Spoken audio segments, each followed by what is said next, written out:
dikuatkan ya Ibu ya, sekali lagi niatnya dikuatkan ya toh. Ketika di takbir yang utama kita kuatkan sholat apa kita dengan sendiri atau makmum atau menjadi imam begitu.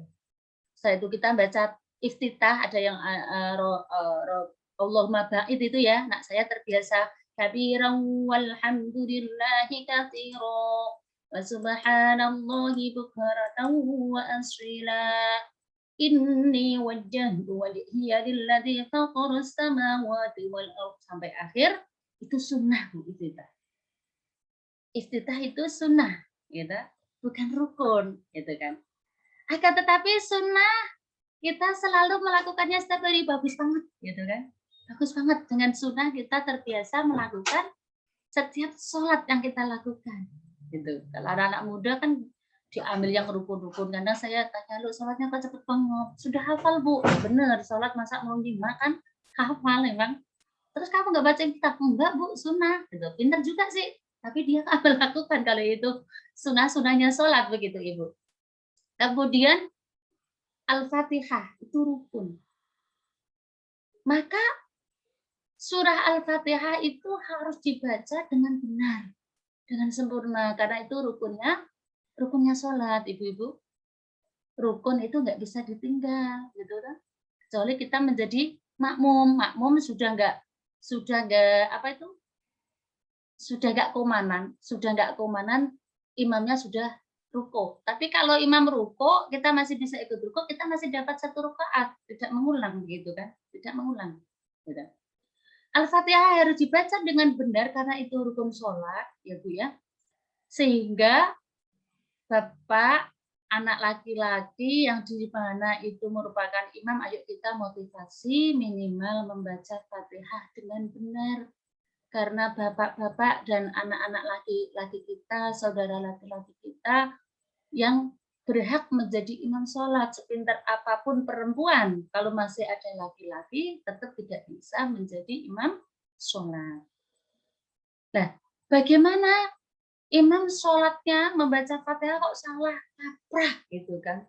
Salah kaprah gitu kan? Dia tidak pernah menggurukannya, nggak pernah menggurukannya surat Al-Fatihah itu sendiri gitu kan? Nah, saya pernah bertanya dengan guru saya, mufarokoh artinya bisa aja niat sholat sendiri aja karena itu rukun sholat. Kalau salahnya fatal itu memang kita harus keluar dari niat menjadi makmum gitu. Yang saya tanyakan kepada guru saya begitu. Contoh, Bismillahirrahmanirrahim. Nah, basmalah itu sendiri kan ayat dari surah Al-Fatihah. Ayat pertama dari surah Al-Fatihah. Ada yang dibaca keras, ada yang dibaca pelan. Mereka yang tidak mengeraskan basmalah sesungguhnya dia juga membaca Al-Fatihah tapi tidak membaca basmalah. Sesungguhnya dia membaca basmalah tapi tidak dikeraskan gitu. Kenapa begitu?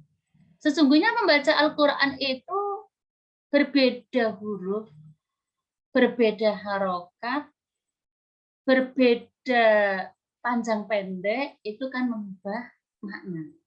Lah bagaimana surat yang dibaca setelah surat Al-Fatihah? Biasanya Ibu baca apa Bu setelah surat Al-Fatihah Bu? Kulkul ya Bu?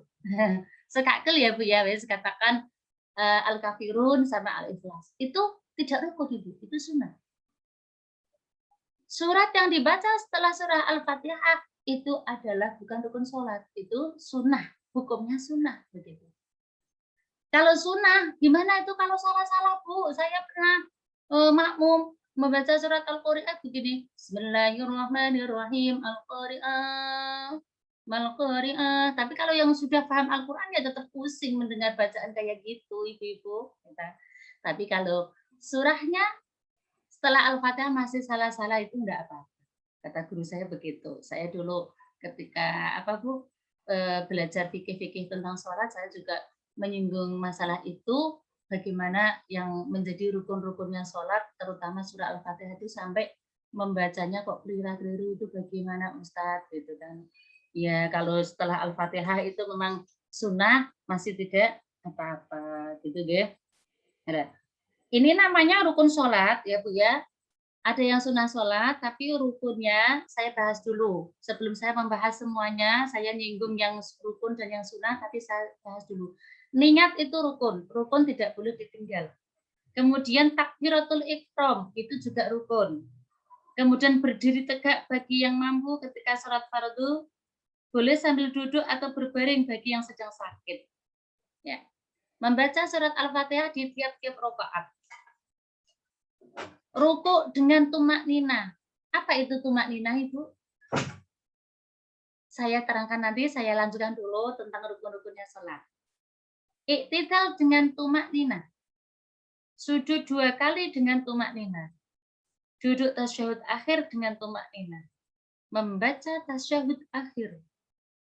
Membaca sholawat kepada Nabi Muhammad SAW ketika tasyahud akhir. Membaca salam yang pertama. Tertib itu berurutan. Gitu kan. Ini ada rukun adalah tasyahud akhir. Gimana dengan tasyahud awal dengan sholat yang lebih dari 2 rakaat? Nanti ya Bu, sabar dulu. Ini masih jam 4:15. Nanti kita mungkin sampai 4:45 terus kita lanjut tanya jawab sampai jam 5:05 gitu ya. Tumak nina itu berhenti sejenak. Jadi tidak kemerungsung Bu. Contohnya tadi saya sudah sampai Al-Fatihah ya. Bismillahirrahmanirrahim. Alhamdulillahi rabbil alamin. Ar-Rahmanir-Rahim. Maliki yaumiddin. Iyyaka na'budu wa iyyaka nasta'in. Ihdinas shiratal mustaqim. Shiratal ladzina an'amta 'alaihim ghairil maghdubi 'alaihim waladdallin. Kalau kita makmumnya bersama-sama. Amin. Bismillahirrahmanirrahim. Inna a'tainakal kautsar. Fasholli li rabbika wanhar. Inna syani'aka huwal abtar.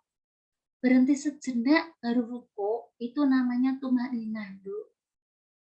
Ya, kita ruku dengan sempurna.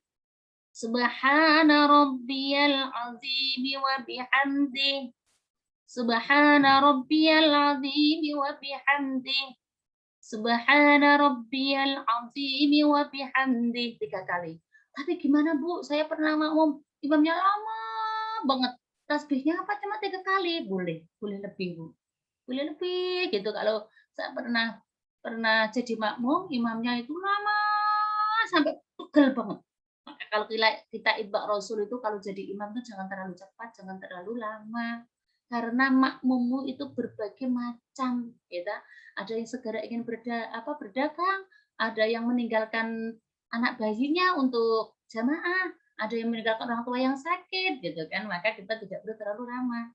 Nah, bagaimana itu? Ya tasbih sebanyak-banyaknya di dalam rukuk itu nggak apa-apa, gitu kan. Tapi minimal itu 3 kali, gitu kan. Maka saya sering mengingatkan imam kalau pengajian ada bapak-bapak, saya sering mengingatkan imam untuk Fatihah yang bagus dengan suara yang indah. Kemudian kita memahami fikih-fikih tentang sholat, ya Bu ya. Kemudian juga jangan terlalu lama bapak-bapak kalau jadi imam, kasihan makmumnya gitu. Tapi jangan terlalu cepat, masa sholat tarawih 20 rakaat cuma 5 menit gitu ya Bu ya. Ibu-ibu yang dirahmati Allah, bagaimana tumakninah selanjutnya Ibu? Ruku dengan tumakninah ya. Setelah kita tahu, mungkin kalau kita sholat sendiri baca subhana rabbiyal azim wa bihamdi 3 kali, kita masih sejenak, berhenti sejenak, jangan langsung sami Allahu liman hamidah. Sami Allahu liman hamidah, kita baca Rabbana lakal hamdu mil'us samawati wa mil'ul ardi wa mil'u ma syi'ta min syai'in ba'd. Jangan langsung sujud. Kita juga berhenti sejenak, sujud. Kemudian kita duduk di antara 2 sujud. Setelah sujud kita duduk di antara dua sujud. Rabbighfirli warhamni waj'urni warfa'ni warzuqni wahdini wa'afini wa'fu anni. Sejenak, berhenti sejenak, itu tumakninah. Kita sujud, kembali. Kemudian kita berdiri, kembali. Nah, ini kalau praktek itu kan setelah sujud kita duduk sebentar, itu juga sunnah, itu bukan rukun, itu sunnah. Kemudian kita kembali berdiri, meneruskan rakaat selanjutnya sampai salam, tidak terburu-buru, tidak kemerungsung, itu namanya tumak Maka saya ulang kembali di surat Al-Mu'minun tadi Bu ya. Qad aflahal mu'minun alladzina hum fi shalatihim khashi'un. Saya nambah satu, sebenarnya itu ada 11 ayat yang kita bahas, tapi saya nambah satu aja. Walladzina hum 'anil lagwi mu'ridun. Siapa mereka yang beruntung? Yaitu orang-orang yang meninggalkan perkataan dan perbuatan yang tiada berguna. Perkataannya tidak berguna. Siapa? Katanya kebanyakan juga perempuan gitu Bu ya. Fikih-fikih wanita ini memang kita singgung dikit-dikit, mudah-mudahan kita bukan termasuk yang di dalamnya. Saya kadang sama ustadz tuh begini, lah yo perempuan itu rajin mengaji gitu kan, rajin ke majelis taklim, tapi kok perempuan banyak yang menempati perempuan, tapi neraka kok yang menempati banyak perempuan, itu bukan kita ustadz, bukan kita ya ibu ya, amin Allahumma amin, bukan kita. Insya Allah nanti kita bukan tempat di sana. Kita insya Allah itu mengoptimalkan waktu sebaik mungkin gitu kan. Tidak ada apa itu setan yang masuk di tubuh kita. Amin Allahumma amin. Misalnya masuk ya jarang-jarang gitu, namanya juga manusia gitu kan. Karena apa itu seluruh anggota badan kita, hati kita, pikiran kita berusaha untuk selalu berorientasi yang positif, selalu melakukan yang positif. Maka bukan tempatnya kita ada di sana gitu. Ibu-ibu yang dirahmati Allah, kemudian kita yang terakhir hal-hal yang membatalkan sholat. Seperti apa sih sholat itu bisa batal gitu kan? Seperti apa gitu? Tiba-tiba kok mereka keluar dari, misalkan jamaah keluar dari shofnya, atau bahkan imam itu sendiri keluar dari shofnya. Bagaimana kalau imam mundur? Siapa yang menggantikan? Apa sholatnya bubar? Enggak. Belakangnya maju itu.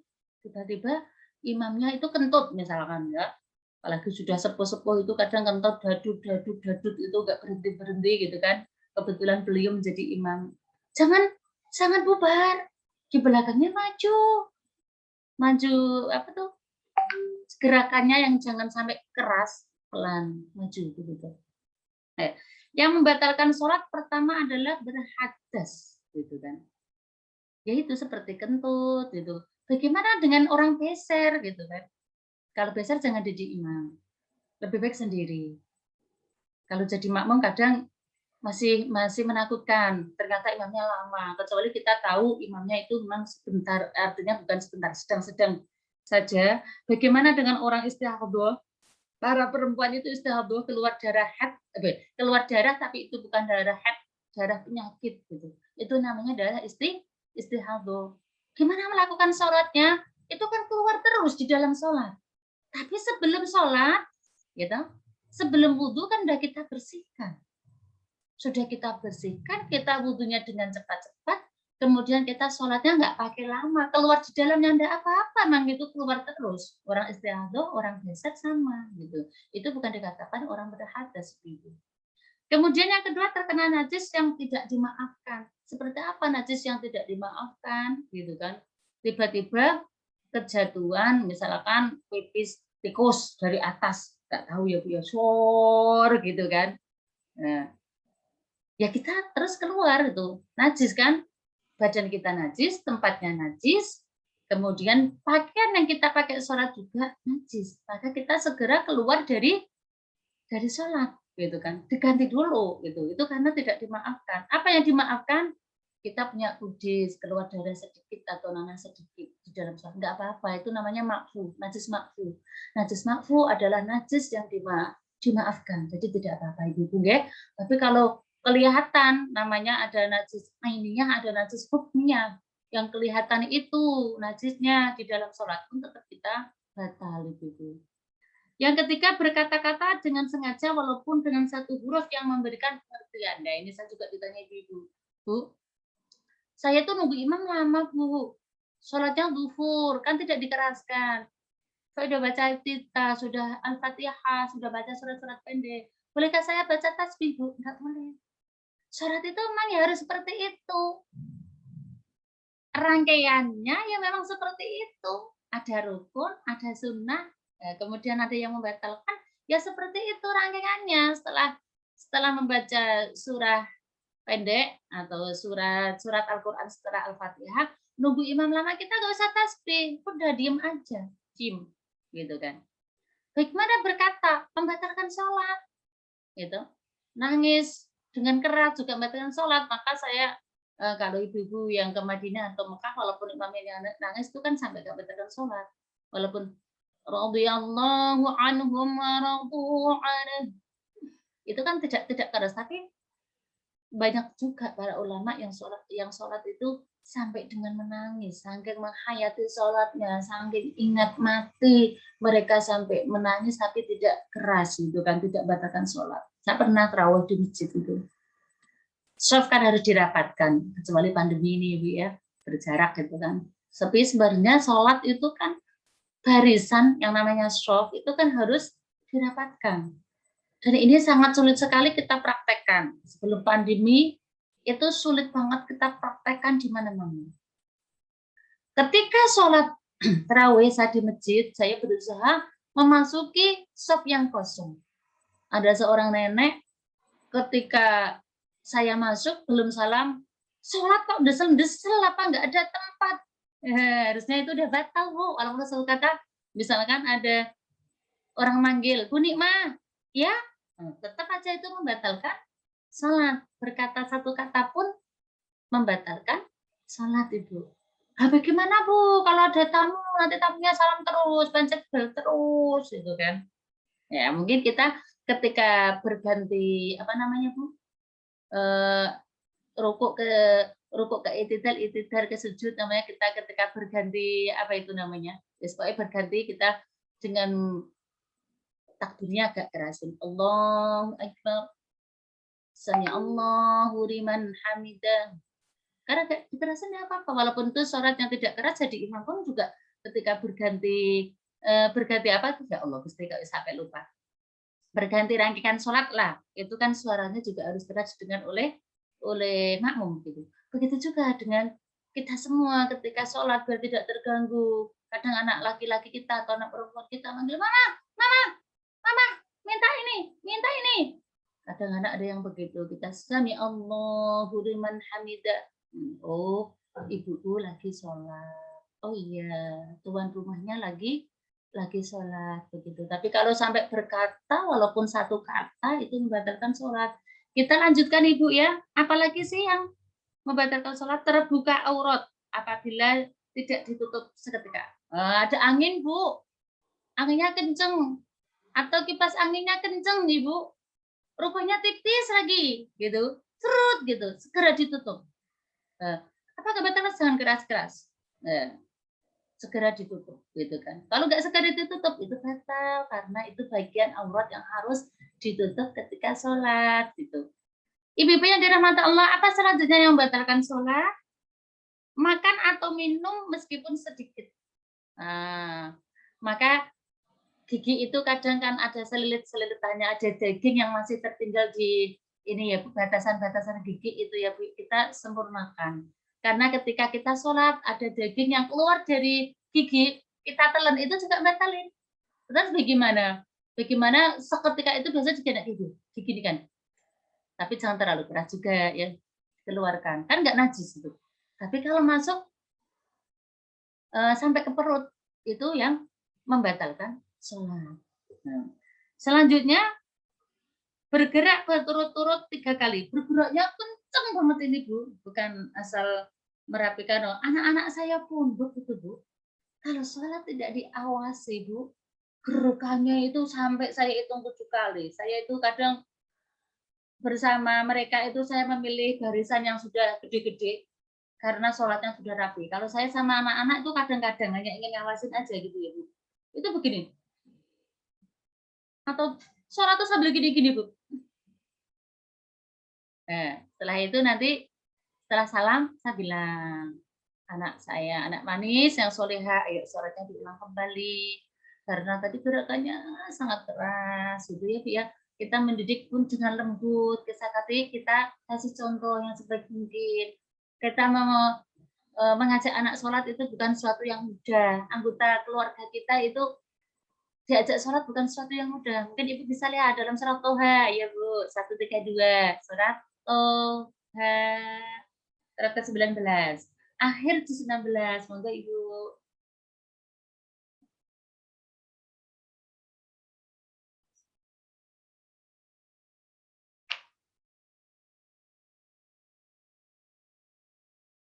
Kalau sudah ketemu, langsung.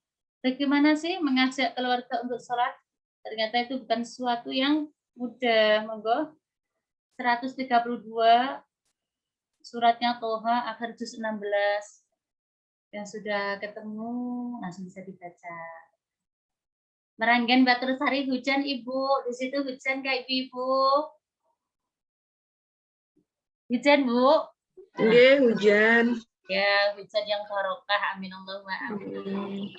Monggo Ibu dibuka surat Toha Bu ayat 132.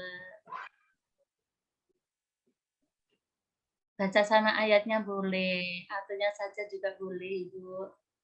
Ini mungkin sudah penutup ya Bu, setelah ini yang membatalkan sholat kita bahas, terus kita tutup.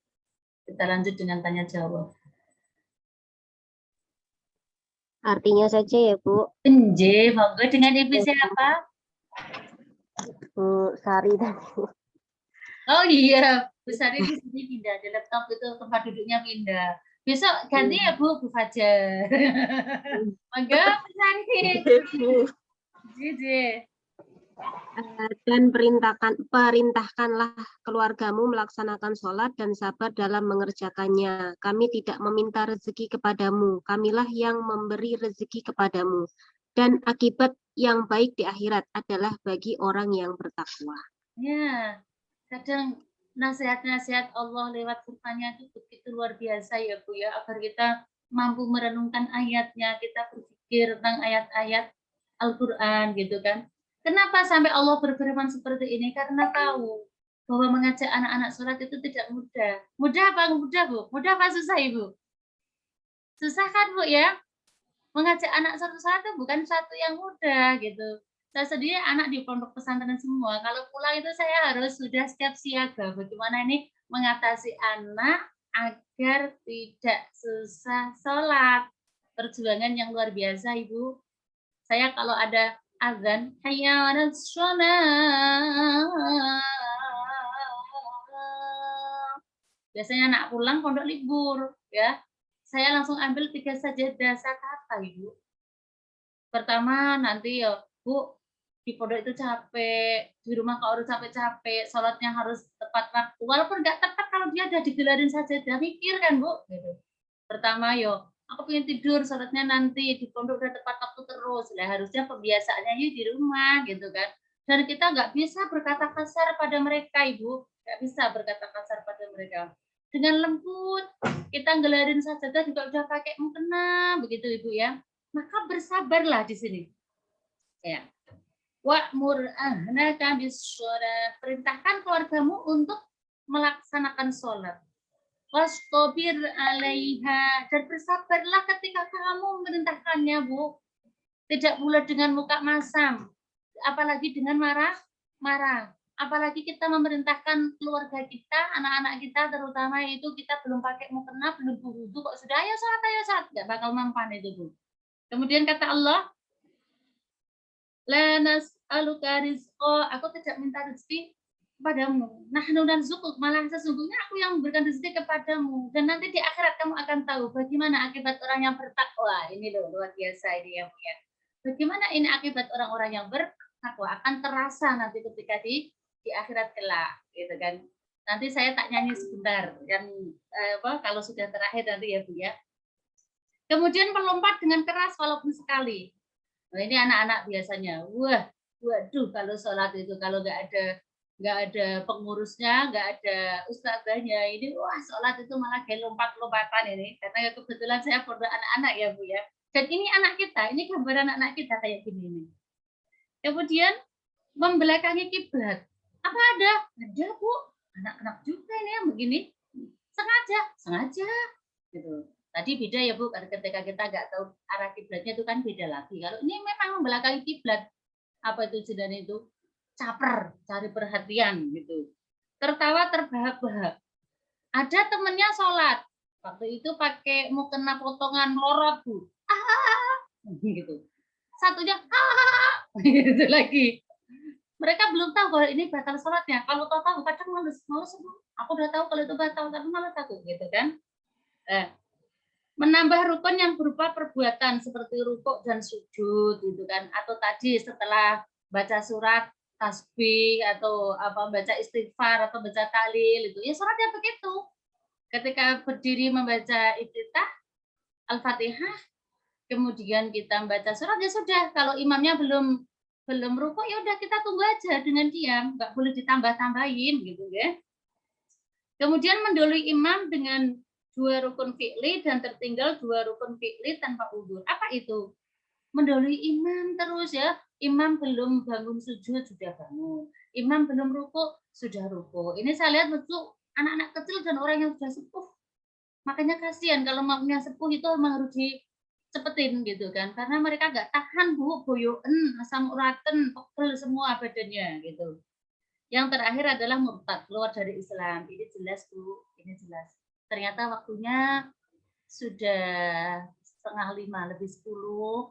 Monggo dilanjut tanya jawab. Kita tutup dulu. Doa apa doanya terakhir Ibu?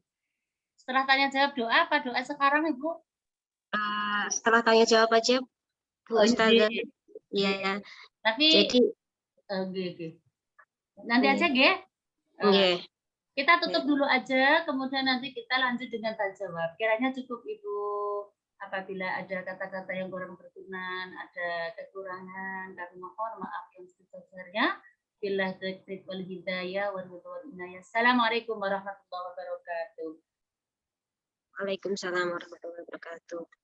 Alhamdulillah luar biasa materinya Bu dari Ibu Ustazah Khairun Nikmah. Banyak yang pasti ibu-ibu di sini yang hadir di kajian pada sore hari ini banyak yang ingin bertanya Bu. Karena ternyata banyak yang baru kita ketahui ya ibu-ibu ya semuanya. Ibu-ibu yang ingin bertanya boleh silahkan Ibu. Mungkin 3 penanya dulu ya Bu ya. Jadi Ibu Ustazah bisa langsung menjawab. Monggo ibu-ibu.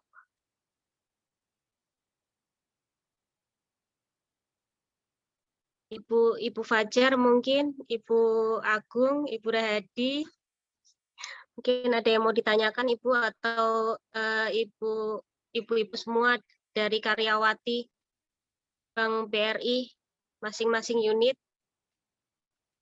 Monggo silahkan.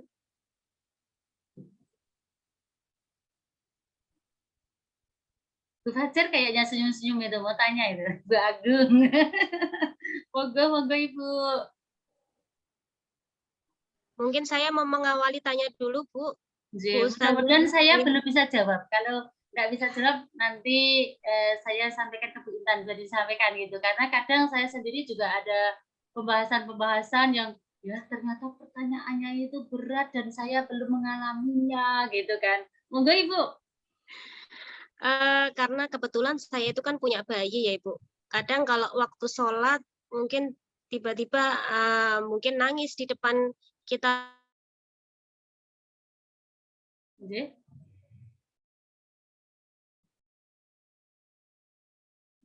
Dilanjut Ibu. Sinyal ini kayaknya. Takutnya ada rukun sholat yang tidak bisa sempurna karena posisi kita sambil menggendong. Mungkin seperti itu Ibu Ustazah mungkin bisa memberikan gambaran seperti apa jika terjadi seperti itu ketika kita sedang sholat. Ada lagi dari ibu-ibu lain? Ibu, monggo Ibu. Banyak ini seharusnya pertanyaannya ya Bu, karena sehari-hari ini dan memang sholat adalah yang pertama dihisap tadi ya Bu Ustazah ya. Yang pertama dihisap sehingga harus kita lakukan sesempurna mungkin. Monggo ibu-ibu. Ibu Fajar, Fajar. sama putrinya cantik. Maaf Ibu, kalau boleh saya mau tanya. Mbak Ageng, Ji? Iya. Assalamualaikum warahmatullahi wabarakatuh. Waalaikumsalam. Oke, langsung aja ya, kaitan dengan wudhu tadi. Saya ingin menanyakan bagaimana wudhu kita pada saat kita di tempat umum. Karena kan cara wudhu kita ketika di tempat umum. Misalnya kita sedang bepergian, kemudian berwudhu kebetulan mungkin di pom bensin atau tempat-tempat umum yang antara putra dengan putri itu tempat wudhunya tidak terpisah.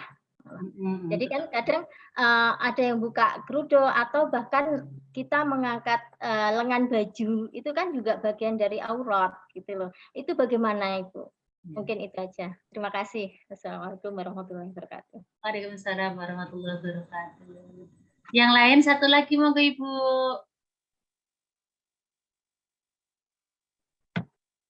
Pernah nggak Ibu, ini saya seling sedikit susah menjawab. Ini sholatku rakaat kedua atau ketiga ya, pernah nggak begitu Bu? Lupa rakaatnya itu pernah nggak Bu? Ini saya sampaikan karena nanti karena terlupa jadinya nanti bingung juga di dalam sholat. Pernah Bu?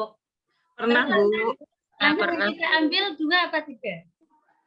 Yang apa ya, terkecil katanya Ibu ya? Betul, ya begitu. Yang terkecil itu saya ingatin Ibu ya. Kadang lupa. Ini 2 apa 3 ya? Jadi kita ambil 2 gitu kan. Ini rakaat ketiga atau 4 ya? Kita ambil 3 begitu yang terkecil. Mungkin satu lagi nanti saya jawab Ibu. Monggo Ibu, satu lagi. Iya, dari enggak Bu, kalau Ustazah. iya, waalaikumsalam warahmatullahi. Dari Mbak Putri Kanca Sudiarto. Oh iya. Wajahnya enggak kelihatan Mbak Putri. Oh, pakai masker.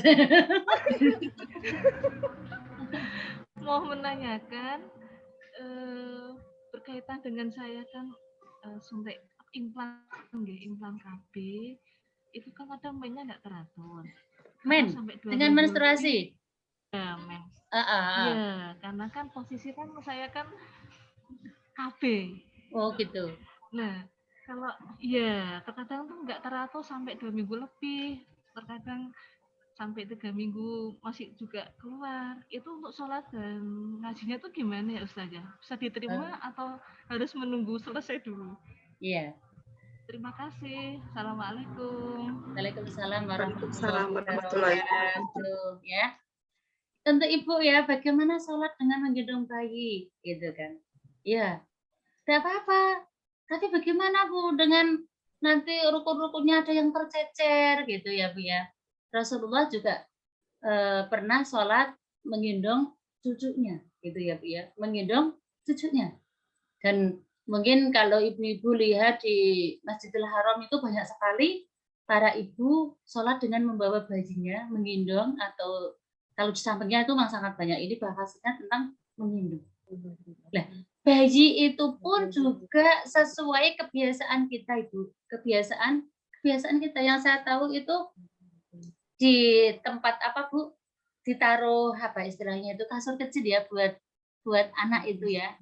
Ketika berdiri digendong gitu kan, rukuk masih digendong gitu, ketika apa tuh rukuk mau sujud itu memang gerakannya ya ala kadarnya sih, ketika takbir mengangkat tangan pun kan juga sunnah ya Bu ya, bukan wajib gitu kan. Misalkan sami Allah, misalkan gini, lam yarid wa lam yulad wa lam yakul lahu kufuwan ahad ya. Rukuk kita nggak usah mengangkat tangan karena kita menggendong bayi gitu kan. Gerakannya jangan terlalu keras, kemudian kita naruhnya pun juga pelan-pelan, dan ketika tidak nangis nggak usah diambil lagi kan begitu ya Bu ya. Dan ini saya juga ada doa sebenarnya Bu, ada doa. Ada doa agar kita itu selalu diberi kemudahan dalam melakukan apapun gitu. Karena dulu saya sering disurhatin oleh ibu-ibu atau nenek-nenek sampai meninggalkan sholat gara-gara bayinya Ibu. Benik mah ini gimana ya Bu, saya sampai nggak bisa sholat karena jam sholat tuh anak menangis sejadi-jadinya, pol-polan sejadi-jadinya itu. Maka memang kita itu harus mantep, harus yakin, ya Allah pasti Engkau akan memberi kemudahan kepada saya. Pasti Engkau akan selalu memberikan kemudahan urusan saya. Maka kita sering doa begini Bu, Rabbis rohli soderi wa yassirli amri, itu kan wa yassirli amri, dan mudahkankah urusanku. Kita minta kepada Allah diberi kemudahan segala urusan Bu, dan kita harus yakin ini Bu, harus yakin gitu kan. Saya sampai memberikan apa istilahnya itu ya, masukan kepada ibu yang katanya ketika bayinya di sholat, di jam-jam sholat itu menangis sampai ibu itu kadang meninggalkan sholat. Bu, itu kurang doa, saya langsung begitu. Kurang doa. Dan ketika anak sudah terbiasa diajak sholat, dia akan diam juga, Bu. Akan diam juga. Akan diam juga. Maka ketika kita berdoa di Rabbis rohni sodari wa yassirli amri, berkali-kali kita ulang terus. Wa yassirli amri, wa yassirli amri. Jika perlu kita nangis, ya Allah. Ini urusan sholat, ya Allah. Ini urusan sangat penting, ya Allah. Saya minta pertolongan-Mu, ya Allah. Saya minta kemudahan, ya Allah. Saya minta bantuan-Mu, ya Allah. Saya mencoba sama ibu itu, saya suruh terus begitu, dan itu bukan apa ya, tidak ada dusta di antara kita, maksudnya Allah dengan kita, bukan kata-kata palsu, tapi sungguh-sungguh benar kita ingin yang sebaik mungkin. Delalah di jam sholat, ponakan datang, pas rewel ada tetangga yang datang di jam sholat, dan kita usahakan Ibu, ingat sholat itu di awal waktu, walaupun as-sholatu ala waktiha, sholat tepat pada waktu, di misalkan jam 2 sholat zuhur itu kan juga masih. Coba panjenengan kalau masih repot di dalam sholat, satu itu berdoa. Tadi ya Bu, dengan kenceng, doanya tuh kenceng bahwa kita itu tidak ingin melakukan sholat tidak sempurna gitu. Yang kedua Ibu, usahakan kita selalu berniat sholat di awal waktu. Walaupun kenyataannya ternyata sholat di awal waktu itu tidak bisa terlaksana dengan baik. Mau pingin on time, ternyata jam 1 baru bisa, setengah 2 baru bisa, apalagi kerepotan dalam rumah tangga, punya bayi dan sebagainya ini Bu. Dan ini alhamdulillah saya coba Bu, saya coba. Ini bukan berarti pamer ya Bu, kalau panjenengan masih repot, mungkin masih diuji sama Allah ya Bu ya. Tapi ini memang betul-betul saya lakukan, ini betul saya lakukan, diberi kemudahan apapun dalam rangka kita melaksanakan perintah Allah, begitu Bu. Saya masih ingat, ini guru-guru saya kalau nasihatnya itu begitu mengena, saya tulis Bu, barang siapa yang orientasi hidupnya untuk akhirat, maka dunia akan datang dengan menunduk Ibu. Dan barang siapa orientasinya untuk dunia, maka dunia akan datang dengan cara yang hina. Kalau kita orientasi dunia terus, itu akan datang dengan cara yang hina. Mungkin Ibu pernah lihat di pasar, orang berantem masalah dagangannya, sehingga ngasih uang dilempar dan sebagainya. Itu salah ciri-ciri hina. Artinya kenapa kok sampai begitu? Mungkin kata-kata kita kurang halus dalam nagih utang. Kalau orang pasar kan aja begitu ya Bu ya. Bagaimana kita nagih utang, didoain dulu orangnya ya Bu ya, dengan kata yang lembut, walaupun kadang kita perlu dengan ketegasan, dengan kata-kata yang tegas, kadang kita juga penting karena orang utang itu banyak yang nakal gitu kan. Nah, di sini itu contoh Bu, ini contoh gitu. Insya Allah nanti akan diberi kemudahan Ibu. Saya melihat orang-orang Arab kok bisa ya anaknya dibawa ke Masjidil Haram, pematinya bisa diam aja, karena memang telinganya mungkin sudah terbiasa dengan sholat. Ketika di dalam sholat itu anak-anak kecil sudah rapi dan sebagainya, beda dengan masjid sekitar kita ya Bu. Kalau ada anak kecil, wah ramenya pol gitu kan. Tapi ya tidak apa-apa, sekali dua kali perlu kita disiplinkan anak-anak ya. Nanti kalau ikut mama ke masjid, ikut ayah ke masjid, jangan berisik ya nak. Di briefing dulu, di rumah di briefing dulu. Nanti juga takmir masjidnya juga kadang-kadang briefing gitu kan, bagaimana masjid itu seperti warnet gitu kan. Warnet itu kan lembut, silakan masuk gitu kan. Di mana masjid itu sendiri juga menjadi tempat yang menyenangkan untuk anak-anak itu juga penting. Maka sekarang masjid itu sudah banyak free wifi ya Bu ya. Anak muda senang kalau ke masjid free wifi. Setiap waktu ada makanan, ada teh, itu salah satu memancing mereka agar mencintai masjid dan tidak hanya warnet ataupun mall yang menyenangkan begitu ya. Itu begitu Bu Sari. Kemudian yang kedua, dengan Bu Agung, pertanyaannya tadi tidak tertulis apa ya Bu ya, agak blank ini. Bu Agung, pertanyaannya Iya. tadi. Wudhu ya Bu, bercampur aurat ya. Di tempat umum yang antara putra dan putri tidak terpisah. Ya, itu kadang yang bikin kita sedih ya Bu ya. Bikin kita sedih. Kadang saya juga sering kalau ngisi pengajian ke masjid-masjid itu saya sering menyampaikan hal itu, tolong dipisah gitu. Kalau saya ngalahi Bu di toiletnya. Saya wudhunya di toiletnya, kan airnya masih mancur gitu Bu. Kalau toiletnya kotor kita bersihkan dulu. Tapi toiletnya ternyata tidak memungkinkan. Pernah kan Bu? Kita ke toilet ada bak kecil, pancurannya mepet sehingga kita susah untuk wudhu. Itu masuk pada darurat Bu. Darurat. Kalau memang waktunya masih cukup, kita pindah cari masjid yang terpisah. Kalau saya begitu Bu. Suami saya paham, ini campur mesti istriku udah mau gitu. Kalau kepepet ya saya di toilet yang ada pancurannya itu Bu. Nanti embernya kita geser, kita wudhu di situ gitu. Geser kita wudhu di situ gitu Bu. Antisipasi.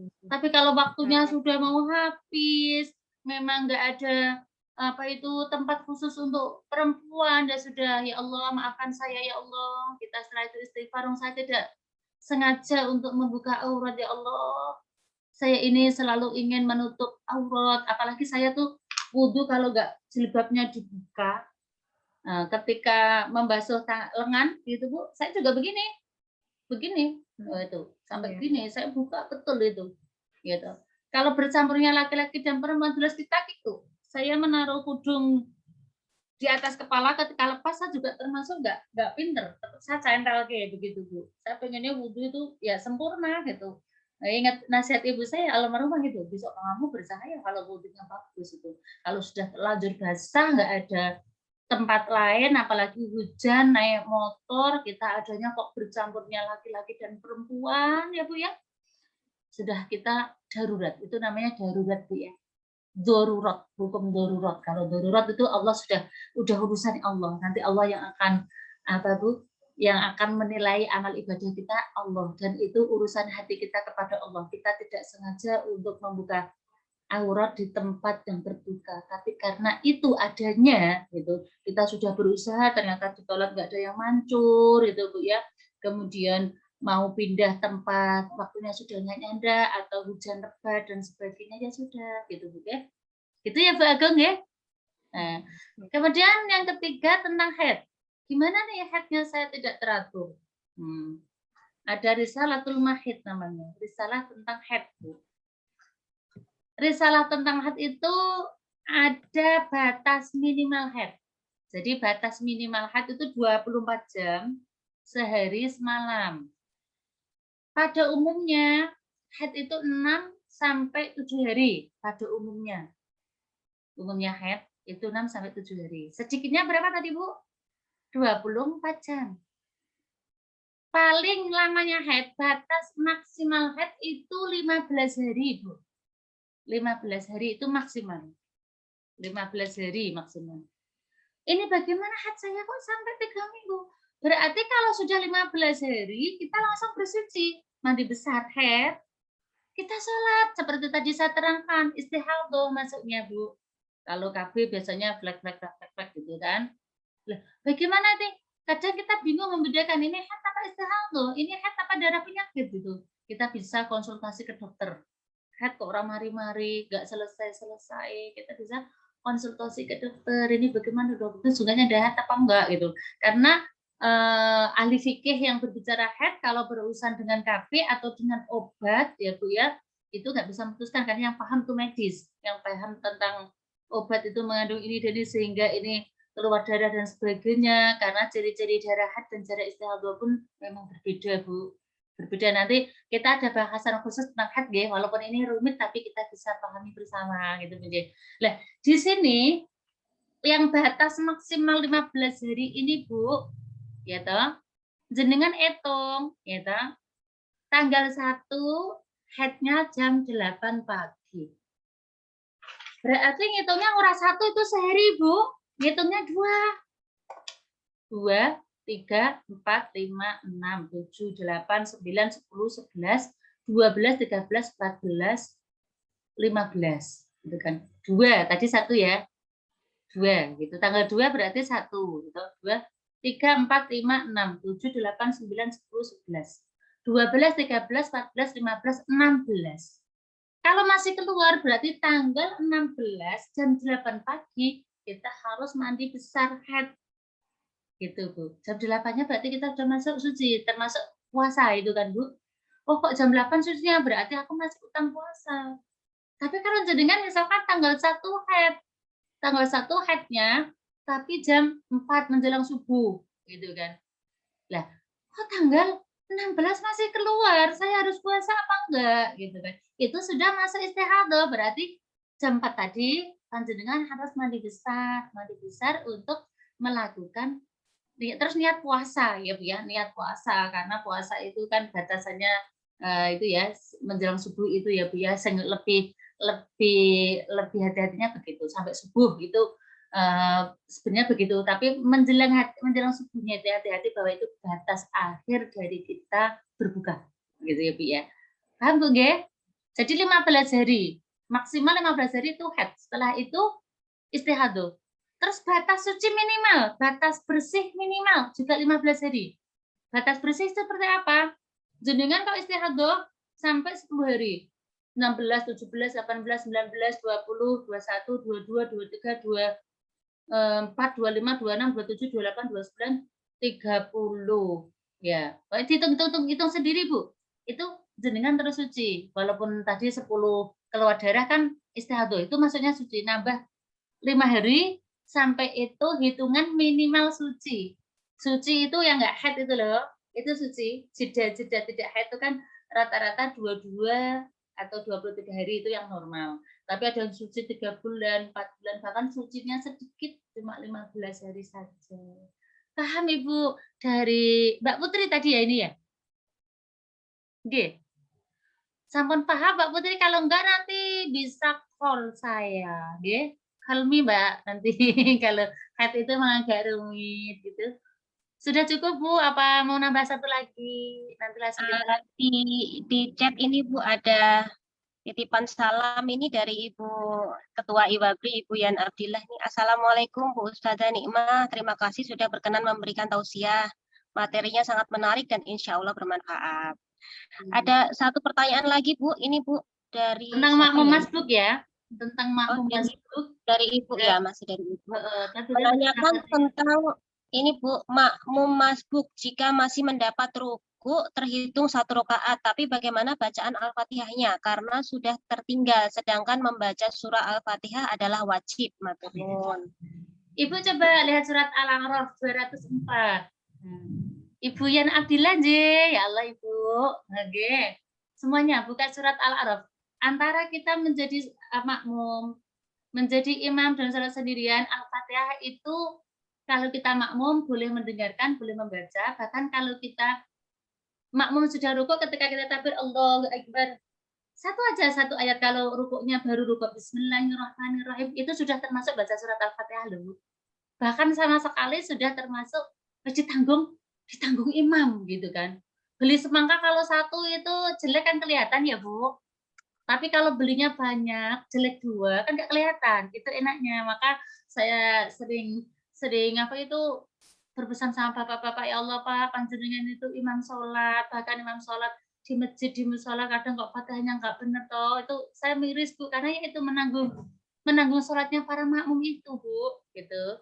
Jadi Bu, coba Al-A'raf 204 bisa dilihat Ibu. Ayo kita lihat Bu. Juz 9. Al-A'raf adalah surat ke-7.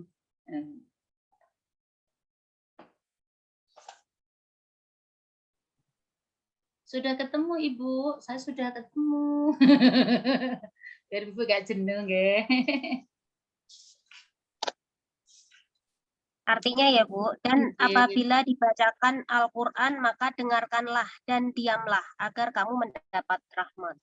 Ya, footnote-nya dilihat Bu, footnote bawah dilihat. Footnote-nya dilihat Ibu sayang. Artinya keterangan kalau kita belajar tafsir itu adalah tafsirnya. Monggo. Footnote-nya ada ya Bu, 204. Kalau di Quran saya ini 355 ini. Ketemu Ibu? Ada ya, Bu. Belum ketemu, Bu. Di bawah ini kan ada footnote-nya ini, Bu. Kalau terjemah ini. Ibu Bisa aplikasi atau- dibantu, Ibu. Oh, dibantu. Aplikasi, Bu. Oh, aplikasi gitu ya. Ini sayang, semuanya ibu-ibu tersayang. Jika dibacakan Al-Quran, kita diwajibkan mendengar dan memperhatikan sambil berdiri.